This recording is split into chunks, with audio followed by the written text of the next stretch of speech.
أعوذ بالله من الشيطان الرجيم بسم الله الرحمن الرحيم الحمد لله رب العالمين وصلى الله على محمد وآله الطاهرين صلى الله عليه وسلم. امامیہ کے عقائد اور نظریات پڑھ رہے تھے. امامت کے سلسلے میں کیا عقیدہ ہے شیعوں کا، کیا ایمان ہے، کیا نظریہ ہے، اس سے آشنا ہو سکے. اب معاد ایک ایسا مسئلہ ہے. معاد یعنی قیامت. معاد ایسا اعتقادی مسئلہ ہے جس پر تمام اسلامی فرقوں کا اتفاق ہے، اجماع ہے. کوئی ایسا اسلامی فرقہ نہیں ہے کہ جو معاد پر اعتقاد اور ایمان نہ رکھتا ہو. تو جس طریقے سے دوسرے اسلامی فرقے کے تمام لوگ معاد اور قیامت کے اوپر ایمان اور اعتقاد رکھتے ہیں، اسی طریقے سے امامیہ اور شیعہ اثنا عشری بھی معاد اور قیامت پر ایمان اور اعتقاد رکھتے ہیں. اور جو چیزیں قیامت سے، معاد سے، عالم آخرت سے مربوط ہیں، جیسے صراط ہے، حساب و کتاب ہے، میزان ہے، عذاب ہے، جنت ہے، جہنم ہے، ان تمام چیزوں پر ایمان اور اعتقاد رکھتے ہیں. ایک اہم مسئلہ معاد کے سلسلے میں جو اختلافی ہے، معاد پہ سب ایمان رکھتے ہیں، لیکن معاد جسمانی ہوگی یا روحانی، اس کے بارے میں اختلاف ہے. روحانی کا مطلب یہ ہے کہ بعض لوگ کہتے ہیں کہ جسم جو ہے فنا ہو جاتا ہے، جسم کو دوبارہ زندہ نہیں کیا جائے گا. وہی انسان کی روح جس کو ملک الموت نے قبض کیا تھا، نکالا تھا، روح جو عالم برزخ میں تھی، اس کو پلٹایا جائے گا قیامت کے دن، اور روح سے حساب و کتاب ہوگا. جنت اور جہنم روح کے لیے ہے، اس کا انسان کے جسم سے کوئی رابطہ، کوئی تعلق نہیں ہے. یعنی معاد کو روحانی بتانے کی کوشش کرتے ہیں. بالکل ویسے ہی جیسے معراج پیغمبر کے سلسلے میں اختلاف ہے کہ نبی کریم کو معراج ہوئی تھی تو جسمانی تھی یا روحانی تھی. تو بعض لوگوں کا عقیدہ اور نظریہ ہے کہ روحانی تھی، جسمانی نہیں تھی. اسی معاد کے سلسلے میں کچھ لوگوں کا کہنا یہ ہے کہ معاد روحانی ہے. عالم آخرت کا تعلق صرف اور صرف انسانی روح سے ہے، اس کے جسم سے نہیں ہے. لیکن قرآن مجید میں متعدد آیات ایسی ہیں کہ جن کی بنیاد پر معاد کے جسمانی ہونے کی دلیل ملتی ہے. تو ہمارا جو عقیدہ ہے معاد کے سلسلے میں، وہ معاد جسمانی کا عقیدہ ہے، لیکن معاد شیعیان امامیہ مانند ہمیں فرقہائے اسلامی کہنے کہ شیعہ امامیہ دوسرے تمام اسلامی فرقوں کی طرح بے معاد و روز جزا، قیامت اور روز جزا پر معتقداً اعتقاد رکھتے ہیں. صراط و میزان، صراط یعنی وہی پل صراط، میزان یعنی وہی میزان عمل، عذاب، جزا، جہنم، بہشت، برحق میدان، ان تمام چیزوں کو حق سمجھتے ہیں. تلقین پتہ نہیں آپ لوگوں نے کبھی دیکھی یا پڑھی یا نہیں. تلقین کبھی دیکھی یا پڑھی یا نہیں. زیارت علی یاسین کو پڑھی ہوئی، آخر میں آتا ہے ان الصراط حق والمیزان حق وتطالع الكتب حق والجنة حق والنار حق والوعد والوعید بهما حق. تلقین میں بھی یہی مل گئی. تلقین میں تقریباً وہی فقرات، وہی جملات جو زیارت علی یاسین میں کہ قیامت کی تمام چیزوں کی حقانیت کی گواہی دی جاتی ہے. ٹھیک ہے، ہم مرنے والے کو عالم آخرت کی تمام چیزوں کی حقانیت کی گواہی دلوائی جاتی ہے. چونکہ ہمارا یہ اعتقاد ہے کہ تمام چیزیں حق ہے، تو مرنے کے بعد بھی ان کی حقانیت کی گواہی دی جاتی ہے۔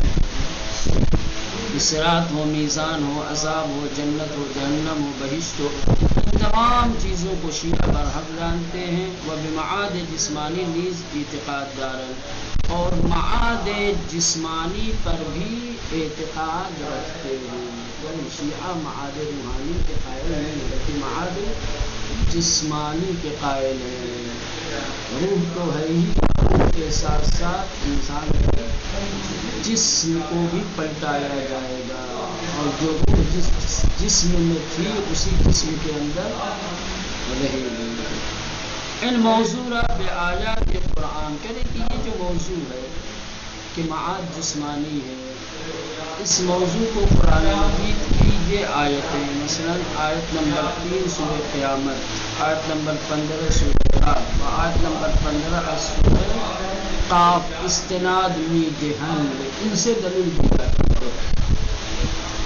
یہ چند آیات ہے قرآن میں جن کے ذریعے سے معاد کے جسمانی ہونے کی دلیل ملتی دی جاتی ہے۔ اب یہ درس تمام ہو گیا ہے، چکیلے درس یہاں پہ دیا ہوا ہے، اس کے بعد یہ سوالات ہیں، اور پھر اس کے بعد دوسرے عقائد اختصاصی امامیہ قدامین، امامیوں کے مخصوص اور منحصر عقائد کون سے، وہ کون سے عقائد کہ جو شیعوں سے مخصوص ہے، جس کو صرف شیعہ مانتے ہیں، جس پر صرف شیعہ اعتقاد رکھتے ہیں، دوسرے اسلامی فرقے جس کے قائل نہیں ہیں۔ اس سے پہلے میں نے اشارہ کیا تھا، سب سے پہلی چیز، سب سے پہلا عقیدہ جو شیعوں سے مخصوص ہے وہ ہے امامت کا۔ امامت شیعوں کا اختصاصی عقیدہ ہے۔ عقائد امامیہ دو، امامیوں کے عقائد در ادام بررسی عقائد و افکار و نظریات امامیہ در این درس برخی از ایرادات و انتقاداتی که به عقاید شیعه امامیہ شده مورد بررسی قرار خواهد گرفت۔ کہنے کہ امامیہ کے جو عقائد تھے ان کو تفصیل کے ساتھ، دلائل کے ساتھ ہم نے بیان کیا۔ اب یہ جو درس پڑھنے جا رہے ہیں، اس درس میں شیعہ اعتقادات پر جو ایرادات، جو انتقادات، جو اعتراضات، جو اشکالات کیے گئے ہیں، ٹھیک ہے، اس کی بررسی کریں گے۔ ان اشکالات، ان ایرادات کو ذکر کیا جائے گا اور پھر اس کا جواب دیا جائے گا، کیونکہ شیعوں کے جو خصوصی اعتقادات ہیں ان پر کچھ دوسرے مذاہب کے لوگوں کے اشکالات ہیں، ایرادات ہیں۔ دیکھنا یہ ہے کہ شیعہ اعتقادات پر جو اعتراض کیے گئے ہیں، ان کا اعتراض صحیح ہے یا غلط، یا اعتراض کیا ہے، اس کا جواب ہمارے پاس ہے یا نہیں ہے، کس اعتراض کا کیا جواب ہے، یہ تمام چیزیں سب سے پہلی چیز ہے بدا۔ یہ شیعوں کا خصوصی ایک عقیدہ ہے بدا۔ بدا کا مطلب یہی ہوتا ہے کہ خدا پہلے ایک مرتبہ کسی چیز کا فیصلہ لیتا ہے مصلحت کی بنیاد پر، اپنی حکمت کی بنیاد پر، اور پھر دوسری مصلحت، دوسری حکمت کی بنیاد پر اپنے پہلے والے فیصلے کو کیا کرتا ہے، بدل دیتا ہے۔ یہ بدا حاصل ہو گیا، یعنی ایک نیا حکم اس کے ذہن میں آیا ہے نا۔ بدا یعنی نئی چیز، نیا حکم ذہن میں آنا۔ بے امامیہ اشکال گرفته اند که به بدا معتقدند، بدا یعنی خدای متعال به چیزی امر کند اما پس از آن چیز دیگری متفاوت با امر اول آشکار شود۔ چنین اعتقادی به تردید شرک زیرا عقیده به تغییر نظر الہی به معنی انتساب جہل و نقص به خداست۔ پہلے اس کو سمجھیں، کہہ رہے ہیں کہ بدا کیا ہے؟ شیعہ جو بدا پر اعتقاد رکھتے ہیں، وہ بدا کیا ہے؟ کہہ رہے ہیں بدا یعنی یہ کہ خدا بند متعال کسی چیز کا حکم کرے اور پھر حکم دینے کے بعد ایک دوسرا حکم جو حکم اول سے متفاوت ہو، الگ ہو، وہ اس کے لیے ظاہر ہو، آشکار ہو. تو ایک چیز کا حکم دیا اور پھر اس کے بعد ایک ایسے امر کا جو امر اول کے مخالف ہو، وہ اس کے لیے آشکار اور ظاہر ہو جائے، اور پھر اپنے پہلے والے نظریے کو بدل دے. کہہ رہے ہیں کہ اس طریقے کا اعتقاد خدا کے سلسلے میں، اس طریقے کا نظریہ خدا بند متعال کے سلسلے میں بلا شک شرک ہے. کیوں شرک ہے؟ کہہ رہے ہیں کہ اس عقیدے کی بنا پر آپ جہل کی نسبت خدا کی طرف دے رہے ہیں. بدا کا مطلب جہل کی نسبت خدا کی جانب دینا، اور جہل کی نسبت خدا کی طرف جانا ذات پروردگار میں نقص اور عیب نکالنا ہے. راجہ شرک.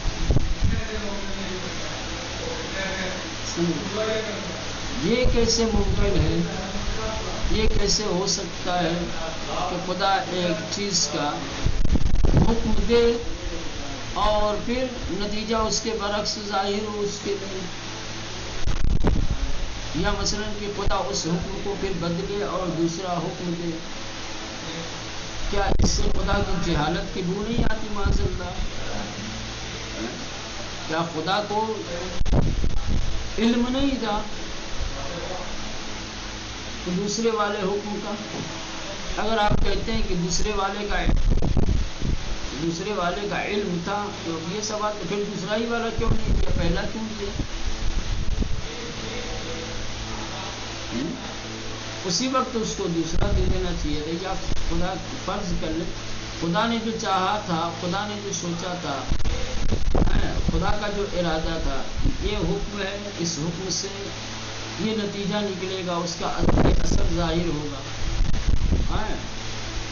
ایک چیز میں ایک مصلحت دیکھی اور اس نے فیصلہ کیا کہ یہ منفعت ہے لوگوں کے لیے، اس میں فائدہ ہے لوگوں کے لیے، اس چیز کو واجب قرار دیا. بعد میں پتہ چلا کہ نا بھائی اس میں تو بندوں کی مصلحت نہیں، اس میں تو ان کے لیے مضرات تھے. تو نتیجہ اگر خدا کی حکمت اور اس کے ارادے کے خلاف نکلتا ہے، اس کی خدا کا مطلب ہے اشکال تو ہوگا. یہ تو ایک طریقے کی جہالت کی نسبت دینا ہے خدا کی طرف. گویا آپ جہل کو خدا سے منسوخ کر رہے ہو. خدا جہل سے دور ہے، عالم ہے، علیم ہے. اس کا کیا جواب ہے؟ اس کو دیکھیں. بے امامیہ اشکال گرفتے ہیں، امامیہ کے اوپر اعتراض کیا گیا ہے. اشکال یعنی اعتراض. کہ بدا معتقدان، کہ امامیہ بدا کے معتقد ہیں. شیعوں کے عقیدے بدا کے اوپر اعتراض کیا گیا ہے. بدا یعنی خدا متعال. بدا کا مطلب یہ ہے کہ خدا بند متعال پہ چیزی امر کنت، کسی چیز کا دستور دے. اما پس از آن، لیکن اس امر اس دستور کے بعد چیزیں دیگری متفاوت با امر اول، ایک دوسری چیز جو امر اول سے الگ ہو، اس کے مخالف ہو، برقو آشکار شود خدا کے لیے ظاہر ہو. خدا اوامر و نواہی مصلحتوں کی بنیاد پر دیتا ہے.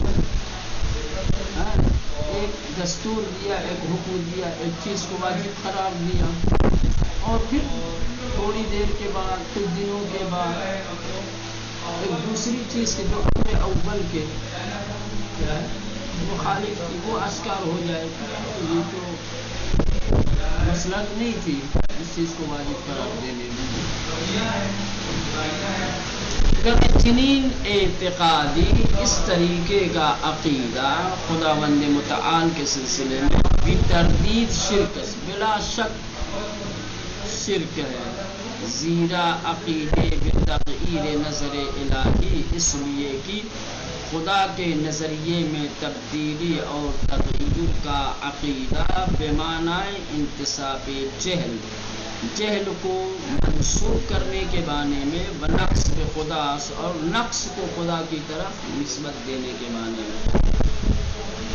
خدا کا نظریہ اگر بدلتا ہے، آپ یہ قائل ہیں کہ خدا کے نظریات بدلتے رہتے ہیں، تو سوال یہ کھڑا ہوگا، خدا کی نظریے میں تبدیلی یعنی جہل کی نسبت دینا خدا کی طرف، یعنی نقص کی نسبت دینا خدا کی طرف، اور جہل و نقص کی نسبت خدا کی طرف یقیناً شرک۔ اب جواب، علماء امامیہ میگویند کلمہ بدا اگر دربار انسان بکار رود به معنای آن است که شخص در مورد خاصی نظر و رای اظهار کند قبلا عقیدش نمود، جدیدی نسبت به آن پیدا کرد، لذا از تصمیم قلبی خود برگشته و بر اثر تغییری که در نظرش یا علم و اطلاعاتش پدید آمده از عملی که قبلا بر اساس علم و نظر قبلی میخواست انجام دهد منصرف گشته، حتی ممکن است به دلیل آنکه فهمیده افکار و تصمیم قلبی به مصلحتش نیست از اعمالی که قبلا بر اساس نظر قبلی انجام داد پشیمان گردد۔ بدا به معنی تغییر نظر پیدا کردن در مورد خداوند محال است، زیرا این معنی ناشی از جهل و نقص است و این دو در مورد خدا محال مبشیہ آن را رد نکلے۔ اب یہ اتنی بات سمجھے، کہہ رہے ہیں کہ بدا کے دو معنی، ایک بدا انسان کے لیے، ایک بدا خدا کے لیے۔ اگر بدا کی نسبت انسان کی طرف دی جاتی ہے، اگر بدا کو انسان سے جوڑ کر دیکھا جاتا ہے، تو اس کا مطلب یہ ہوتا ہے کہ ایک شخص ایک چیز کے بارے میں اطلاعات فراہم کرتا ہے، پھر اس کے تمام اطراف و جوانب کا جائزہ لیتا ہے، ہر طریقے سے اس کو سمجھنے اور اس کے نفع اور نقصان کو سمجھ کر کے طے کرتا ہے کہ ہاں یہ عمل صحیح ہے۔ ایک خاص عقیدہ، ایک خاص نظریہ کسی عمل کے سلسلے میں بنا لیتا ہے، لیکن کچھ دنوں کے بعد اس کے لیے ظاہر ہوتا ہے کہ جو عقیدہ اور جو نظریہ اس نے عمل اول کے بارے میں بنایا تھا، اس کا وہ عقیدہ صحیح نہیں تھا۔ تو ایسی صورت میں چہ بسا ایسا انسان اپنے نظریہ اول کے حوالے سے شرمندگی اور پشیمانی بھی ظاہر کرے کہ کاش ایسا نہ کیا ہو۔ تو یہ اس کو تو ہم بھی کہتے ہیں کہ جہالت ہے، اس کو تو ہم بھی کہتے ہیں کہ نقص ہے۔ اس طریقے کا بدا ذات پروردگار کے حوالے سے محال ہے، ہم اس کو بھی نہیں مانتے۔ بدا کا جو معنی انسان کی نسبت سے بیان کیا جاتا ہے، انسان کے متعلق جو بیان کیا جاتا ہے، ذکر کیا جاتا ہے، کہ جس میں بدا کا مطلب واقعا یہی ہے، تبدیل نظریہ یعنی جہالت، سمجھ رہے ہیں؟ تبدیل نظریہ یعنی جہالت اور نقص، تو یہ انسان کے متعلق تو ہو سکتا ہے، لیکن خدا بند متعال کے متعلق اس طریقے کا بدا کہ جو کیا ہے تبدیل نظریہ ہو کہ جس سے جہالت کی نسبت خدا کی طرف یا نقص کی نسبت دی جا سکے، اس کو خشیہ بھی رد کرتے ہیں۔ تو پھر بدا کا حقیقی معنی کیا ہے اس کو بھی بعد میں بیان کریں گے۔ فی الحال آپ یہ دو معنی جو انہوں نے بیان کیے ہیں انسان اور خدا کی بنسبت، اس کو سمجھیے۔ کہہ رہے علماء امامیہ علماء امامیہ کہتے ہیں کہ بدا اگر دربار انسان بیکار بے روا، کہہ رہے کہ اگر بدا کا استعمال انسان کے لیے کیا جائے تو بے معنی آنس کے، تو بدا یہ معنی دے گا کہ شخص در موردی خاص، ایک انسان ایک خاص چیز کے بارے میں، در مورد خاص یعنی ایک خاص چیز کے بارے میں نظر و رائے اظہار کند، اپنا نظریہ اور اپنی رائے پیش کرے کہ قبلاً عقیدہ نہ بولے، کہ جو نظریہ جو عقیدہ پہلے نہیں تھا۔ آج انسان نے ایک چیز کے بارے میں خاص رائے پیش کی ہے، خاص نظریہ دیا ہے۔ یہ جو خاص عقیدہ اور نظریہ آج پیش کر رہا ہے، اس سے پہلے یہ عقیدہ یہ نظریہ نہیں تھا۔ بدید جدیدی نسبت بیان پیدا کر دے، اور آج ایک نیا نظریہ، ایک نیا عقیدہ اس نے کیا ہے پیدا کیا ہے۔ لذا استسمی میں قبلی خود برگشتے، لہذا یہ نئے والے عقیدے سے پہلے جو نظریہ تھا اس نظریے سے کیا ہے آپ پھر جائے گا۔ ببر اثر تغییری کی در نظرش، اور جو تبدیلی اس کے نظریے میں واقع ہوئی ہے، یا علم و اطلاعاتش پدید آمدے، یا جو علم اور اطلاعات ایک نئی چیز کے بارے میں جو اسے ملی ہے، از عملی کی قبل بر اساس علم و نظر قبلی میں خاص انجام دہد، وہ عمل کی جو پہلے والے علم و نظر کے اعتبار سے انجام دیتا تھا، منصرف گشتے، اب اس سے پلٹ آئے گا، اب تھوڑی لے گا، پرانا نظریہ اس کو چھوڑ دیا ہے۔ پہلے جو رائے تھی، پہلے جو نظریہ تھا، پہلے والا عمل اس کے مطابق انجام دیتا تھا۔ آج ایک نیا نظریہ، نئی رائے قائم کی ہے اس نے، تو آج والا عمل پرانے والے نظریے کے مطابق تھوڑی دے گا، یا پرانی تھوڑی کرے گا۔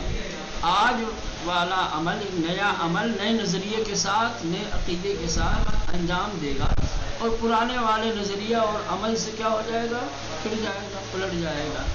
حتیٰ ممکن اس دلیل آن کی فہمید اس، یہاں تک کہ یہ بھی ایسے شخص کے لیے ممکن ہے کہ جو چیز اس نے سمجھی ہے اپنے علم و فہم کی بنیاد پر، کار و تصمیم قبلی میں مصلحت تشنیس، کہ جو پہلے والا ارادہ، پہلے والا عمل کی جو اس کی مصلحت جس میں نہیں تھی، از اعمالی کی قبلاً بر اساس نظر قبلی انجام داد، اس کا پہلے کا عمل کہ جو پہلے والے نظریے اور عقیدے کے مطابق انجام دیتا تھا، پشیمان گردد، اس کے سلسلے میں شرمندہ بھی گئے، کاش ایسا میں نے نہیں کیا ہوتا، اے کاش میں نے یہ نہیں کیا ہوتا۔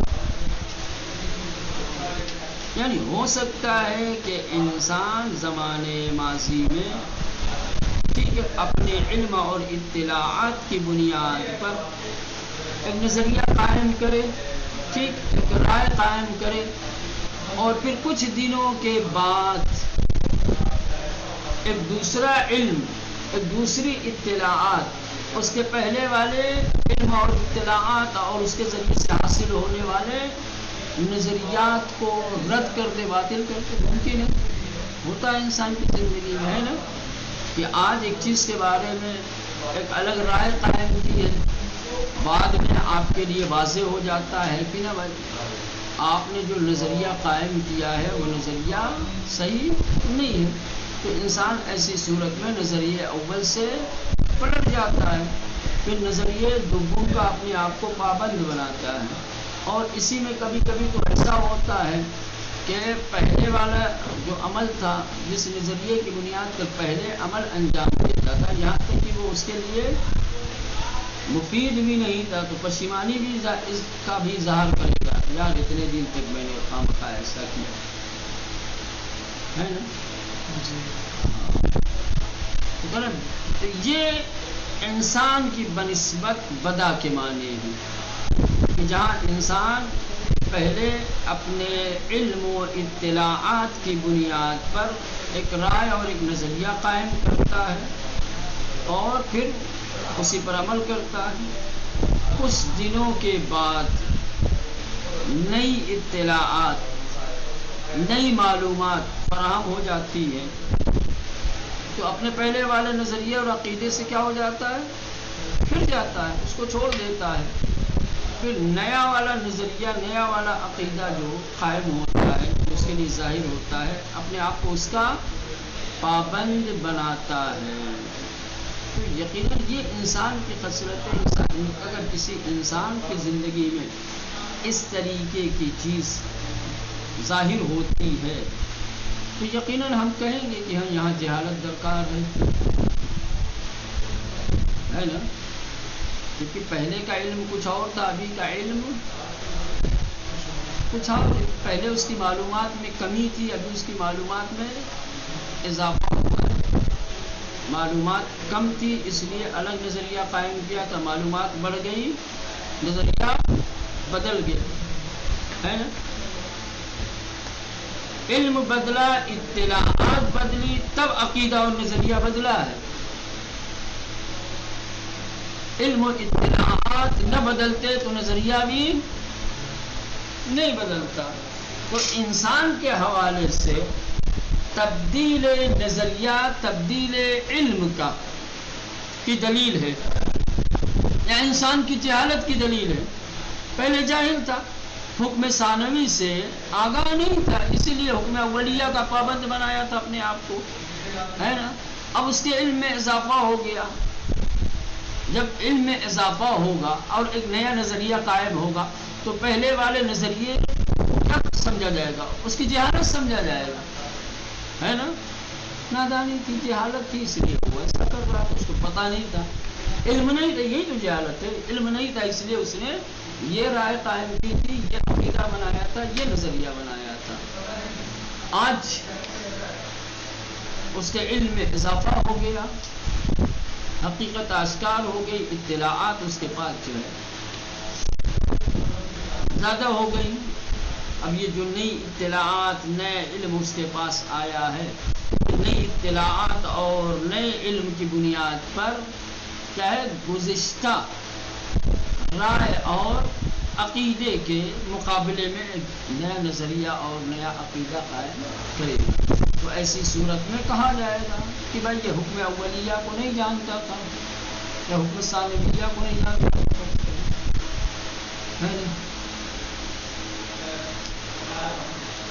یہ انسان کے بارے میں ہے۔ لیکن بدا بمعنی تغییر نظریہ پیدا کردن،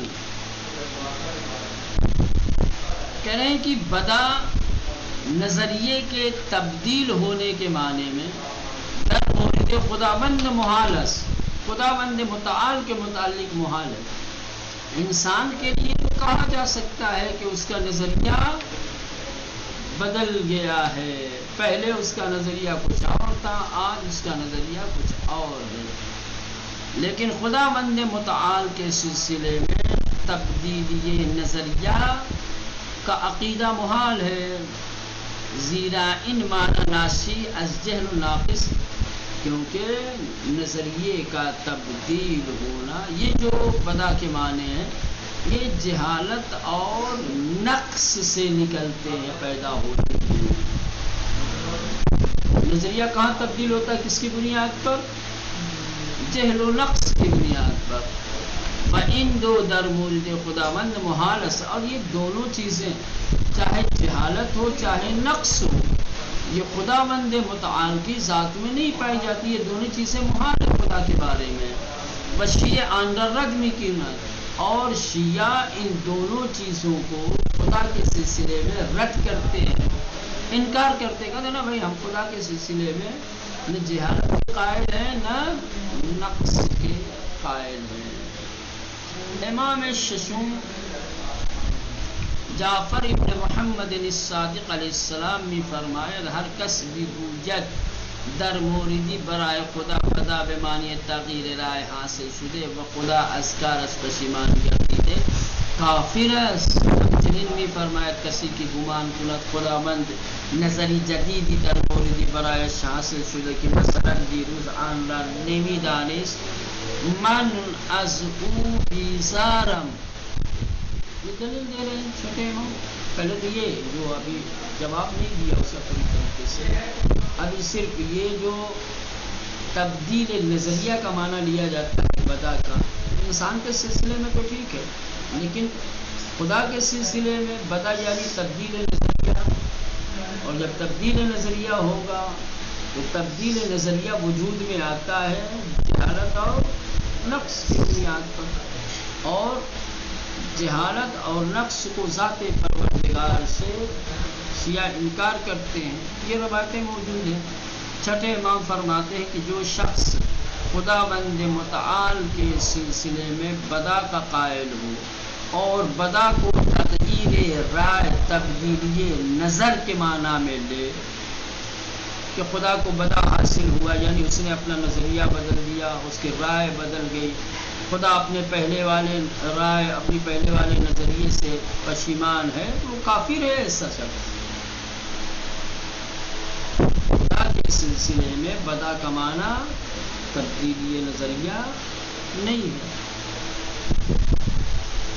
کسی کی گمان کنت خداوند نظر جدیدی در موردی برایش حاصل شدے، کرے کہ اگر کوئی شخص یہ خیال کرتا ہے کہ کسی چیز کے بارے میں خدا کے لیے نیا نظریہ، نئی رائے حاصل ہوئی ہے، کہ مثلا دیروز نمی دانست کہ مثلا خداوند متعال جس رائے جس نظریے کو کل نہیں جانتا تھا، من ازو بیزارم، وہاں فرماتے ہیں کہ میں اس سے بیزار ہوں۔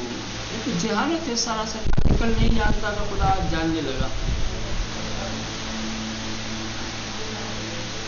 اما روایاتی کے از امامان در مسئلہ بدا رسیدے معنی یشبہ ان پندار و گمان غلط بسیار متفاوت و مغایر بعنوان نمونے از امام صادق روایت شدہ کی فرمود ما بدا اللہ فی شیئن لحمن بدا له فی اسماعیل، برائے خدا در ہیچ مورد مانند آنچ در مورد اسماعیل اتفاق افتاد بدا حاصل نشو۔ کہہ رہے کہ اماموں سے بدا کے سلسلے میں جو روایتیں ہم تک پہنچی وہ اس معنی اور اس پندار غلط، اس وہم غلط سے بہت زیادہ تفاوت اور فرق رکھتی ہیں۔ بدا کا جو تبدیل نظریہ والا معنی ہے اور جو روایتوں نے بیان کیا، اس میں زمین آسمان کا فرق ہے۔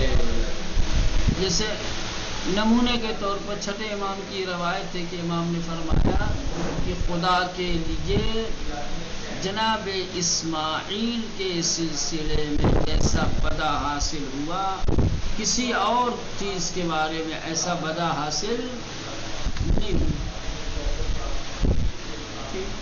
تو یہاں بے معنی ہے، یعنی کہ خدا نہیں جانتا تھا، خدا کی رائے پہلے کچھ اور تھی، اب اس کے علم میں اضافہ ہو گیا تو اس نے اپنی پہلی والی رائے بدل دی۔ چلے آگے دیکھا جائے گا کیا ہوتا ہے، یہاں تک تو واضح ہے نا، کوئی مشکل تو نہیں ہے۔